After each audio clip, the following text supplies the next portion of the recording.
The Nanny's Love.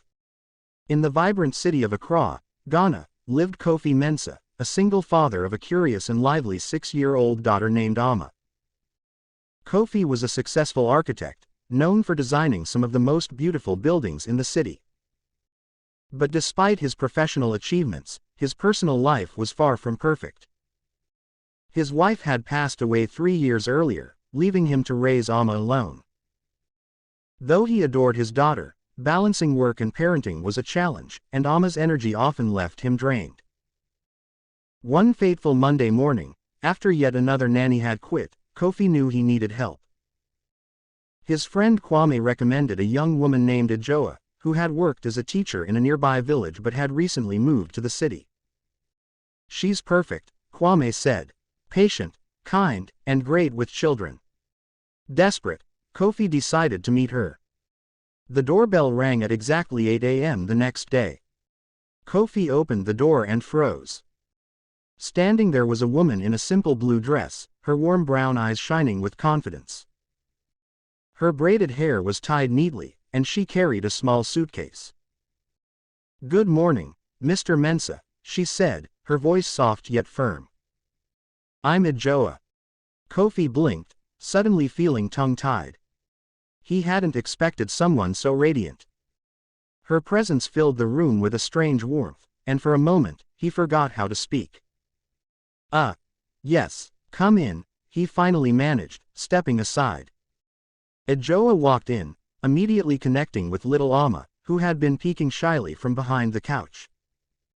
Within minutes, Amma was giggling as Ajoa told her a funny story about animals from her village. Kofi watched, his heart stirring in a way it hadn't in years. As weeks passed, Ajoa became an integral part of their lives. She was everything Amma needed: patient, playful, and nurturing. She helped with homework, cooked meals, and introduced Amma to traditional Ghanaian folk tales. Kofi often found himself lingering in the living room after work, just to hear her melodious voice. One evening, after Amma had gone to bed, Kofi and Ajoa sat on the porch. The cool breeze carried the scent of jasmine, and the moon cast a soft glow over the garden. "Thank you for everything, Ajoa," Kofi said. "Amma has been so much happier since you came." Ajoa smiled. "She's a wonderful child. And you're a good father, Mr. Mensah." Kofi hesitated, his heart racing. "Please, call me Kofi." Their eyes met, and for a moment, the world seemed to pause. Ajoa quickly looked away, her cheeks flushing. Over the next few months, their bond deepened. Kofi found himself confiding in Ajoa, sharing his fears and dreams. Ajoa, in turn, shared stories of her village and her aspirations to one day open a school for underprivileged children.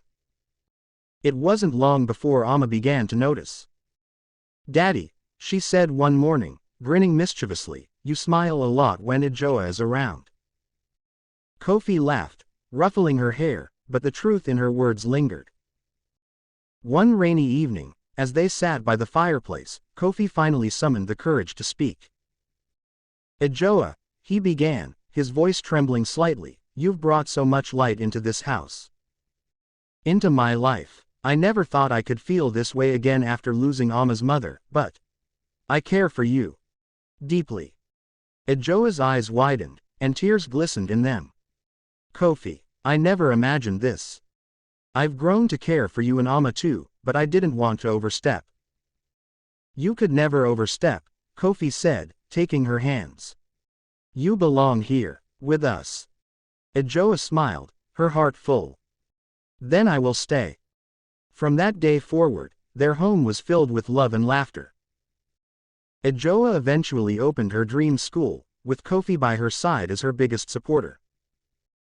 Together, they built not just a family, but a partnership rooted in respect, compassion, and a love that had blossomed unexpectedly, yet beautifully.